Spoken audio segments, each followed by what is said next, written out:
Guys, let's dive into our first topic. Bull's not here, which means we can talk Cavs without being Thank God. completely. Unfortunately, the Cavs did not beat the Minnesota Timberwolves last night. They changed up the starting lineup. Kenny Atkinson put Craig Porter Jr. in as the de facto starting three to guard Ant Edwards in the first and third quarters. That starting lineup, it didn't work. Not at all. How Kenny anticipated At all. it working. And although the Cavs played a very good fourth quarter and closed the first half strong, they were unable to erase multiple double-digit deficits against the Timberwolves, and it ended up being it was close but not close enough loss. They get a rematch on Saturday. But, Jason, what is your big takeaway from this loss to Minnesota yesterday? This is a team that we talked about it on the podcast. Mike and I did a podcast this week at Cavs Show, and I said this is a team that's playing like they're bored.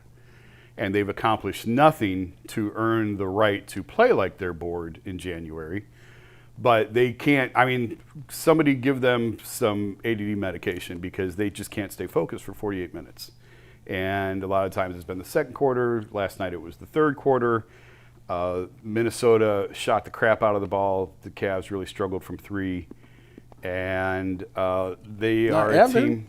What's that? Evan was hitting. They're a team that I joked with Mike on the podcast that we did when I was covering the championship teams. One team won a championship, that championship window.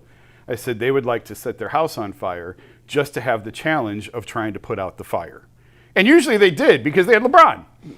And this team is not capable of doing that. So they can get away with playing poorly against some of the inferior teams that they've played recently and still find a way to win. You ain't going to be able to do that against Minnesota. They gave up, 43, 44 in the third quarter to Minnesota? Yeah, way like that. Too much. You're not going to win playing that way. So it just feels like we're doing the same show and having the same conversations on this team over and over and over and over again. And just when you think they're starting to turn the corner, they do not. Well, all they got to do is be a top 6 seed. I was shocked at the fact that I want to say everybody in Minnesota's starting lineup outside of Rudy Gobert had 20-plus points. And Jaden McDaniels. Jaden McDaniels had like 26. I'm like, bro. I was like, what the heck is going on? Not saying that Jaden McDaniels ain't a good player because he is, but 26? I was like, and then I seen like that Evan was not bored. He had like one board up until like the fourth quarter. Like this Donovan couldn't buy a three. It was like that last night. I'm not gonna lie to you. I watched that game and I was like, they was down like 17. I'm like, they ain't coming back. I specifically, just because I saw the rundown, I dialed in. I locked all the way into the game. Oh yeah, we're gonna get to talk about the Cavs. And then they started off the game, and the Cavs have done good first quarters. They was doomed when that lineup came out, and I seen Donovan at the three. I said, he at the three. What are you talking about? It was bully ball after a while, and then they did cut it to 4 late in the fourth quarter, but it was almost like that was a placebo 4 because they came right down and just stretched it back out. I look at the lineup and when you're going with them 3 guards, that's not going to really get it done. And I look at the production again, like you need more than 16 from Garland. That's like these little 16 and 15s from him and 12 from Hunter. Darius was a minus 24 last night. That's wild. Yeah. Minus 24. Jared Allen was a minus 29. I was just going to get to that. Top only by Jared's minus 29. No, you're fine. You're fine. You always keep talking about it. If Garland's not showing up, Jared Allen disappears against other people like bigger guys, Rudy Gobert, some of these guys. And then Donovan gets 30, and that's it. It's game.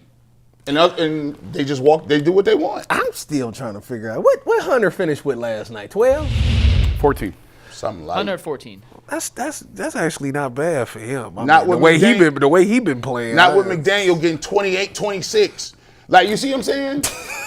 Like you can't give up that. Everybody in the start lineup, I think had over 20 except for Rudy. The 3-point. Minnesota shot 53% from 3. DiVincenzo was DiVincenzo killed him. He had like if DiVincenzo's going to go 6 of 10, McDaniels is going to go 3 of 4, and Randle's going to go 3 of 7 from 3. And by the way, Ant Edwards did not have a bad shooting night. He was 4 of 7 from beyond the arc. It's going to be very, very, very, very, very difficult to beat Minnesota. But Jason, I don't know how you feel. I was talking to someone this morning. It feels like the Cavs, and part of the reason their net rating, and you want to pull up 384, Steve, when you get a chance, they don't put together 48 minutes of basketball for whatever reason. Last night it was the third quarter. This season it's been the second quarter. They're tied with the Indiana Pacers for the worst net rating in the second quarter of any team. The other three, they're top 8 in the league. I think part of it is Kenny doesn't have enough lineups, and we could say injuries, but I'm sick of using injuries as an excuse. Even though it's a legitimate thing, it's not the only excuse. They don't have enough playable lineups they feel comfortable with. And last night they tried to change it up to mix up some of the rotations, and in the third quarter they got beat by 19. They started the game down 17-5. They ended up losing the first quarter by 1, but they were down 17-5. And to me, and we could parse this however you want, maybe I'm looking too far into it, maybe I'm making a bigger deal than it really is. You traded DeAndre Hunter to counteract some size on the wing, right? That was essentially the Cavs had undersized threes. They needed some real size. Against the team last night to start 7'2" Rudy Gobert, 6'9" Julius Randle, 6'8" Jaden McDaniels, 6'5" Dante DiVincenzo, and 6'5" uber-athletic Anthony Edwards. Kenny Atkinson decided our best chance to win is to start 6 foot on a good day Craig Porter Jr. instead of 6'8" DeAndre Hunter. I just – to me, that says something about how much Kenny trusts DeAndre right now, and it's not a good thing. Yeah, I didn't think Porter killed him in the starting lineup. Porter did a pretty good job against Edwards. Yeah, it was everyone else. I didn't think that was the issue. It was the cross matchups that got him. But I think it is an indictment on where DeAndre Hunter sits right now. I won't say he's in the doghouse. I mean, he played – how many minutes did he play last night? He played 27 minutes. Mm-hmm. But it's just a matter of what fits where and with whom. And, I mean, DeAndre Hunter's not had a good year. For as well as he fit in last year when he got here and it looked like a tremendous fit, it has not been that this year. He's really struggled this season. Remember last year the argument was about him or Max Strus in the starting lineup? Mm-hmm. I wanted Hunter. I thought everybody did. You know what I was thinking. I didn't. And now all of a sudden, Mike didn't. Now all of a sudden, we all sitting here like, man, they need Max Strus back. Tyvis, you know what's wild about this team, and it's not that hard to explain. If you look at the Cavs, you ask yourself, okay, good teams are really elite and maybe in a couple areas or more than one area. I can't think of anything that the Cavs are elite at. Well, they failed. Rebounding. They used to be really good defensively under JB. Defensively, they're not great. Even last year, I think they was pretty good. They was the top 10 defensive team, right, Mike? Oh, yeah. Last year, their net rating was terrific. They can't shoot. They can't shoot from behind the arc. They don't rebound the basketball well. They don't play with intensity. Which blows stop right there. That blows my mind that they don't rebound well when you literally handicap yourself with the lineup of having 2 bigs. Right. And you don't win the rebound. That's ridiculous. So they just don't have very many things. They don't even like if they played this lackadaisical and then don't play defense, at least you got to outscore people. If they was leading the top 3 in scoring and pace, I would clap it up and say, well, they just going to try to outscore people. They're still top 10. I just looked it up real quick to make sure. They're still top 10 in offensive rating. I mean, they're 10th. They're middle of the pack in defensive rating. They're still top 10 in net rating. But compared to last year, I mean, they got a 2.2 net rating. Last year, that was significantly higher. I don't want to misspeak. I can find it real quick. Last year, their net rating was 9.2. So that is a drastic, and a lot of it has to do with the defensive side of the ball. So, I mean, I'm going to ask you, like, lazy. What happened? Lazy. Like these guys, what, Jason, we they all played saw 82 games hard last year and flamed out, so now they not doing it. But we saw, Jason, last year in the press conference when Kenny talked about the Pacers, Donovan talked about, I know you guys are going to write us off. I know you guys are going to do this. Max Strus talked about how this sucks and they're going to come. What happened in the offseason where not only did they not put it back together, they took the foot off the gas even more? Well, Donovan didn't. Donovan's playing out of his mind. This is the best year of his career. But I do think that last year was a sucker punch on this team that you still hear him talking about a little bit from time to time. And you were never going to repeat what last year. And like you guys know this, you can bring an entire team back and not get the same results. That's sports.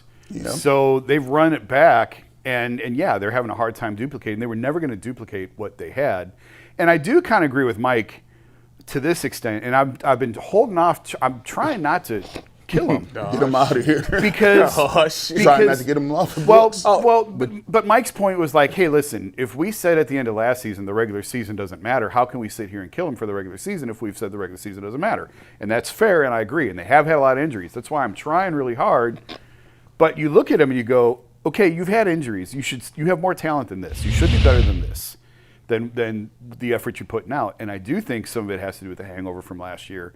And like that team was supposed to win a championship. If not win a championship, at least play for a championship. All of the metrics, I don't remember what all the numbers were. Mike and I were telling you all year, teams that play at this level, that do this, this, and this, go to the finals. That's what they do. And not only did they not make the finals, they didn't make it out of the second round. And got smoked too. And it was a big, and I do think I was talking to a GM on another team who said, like, I think they overachieved last year during the regular season and they underachieved in the playoffs.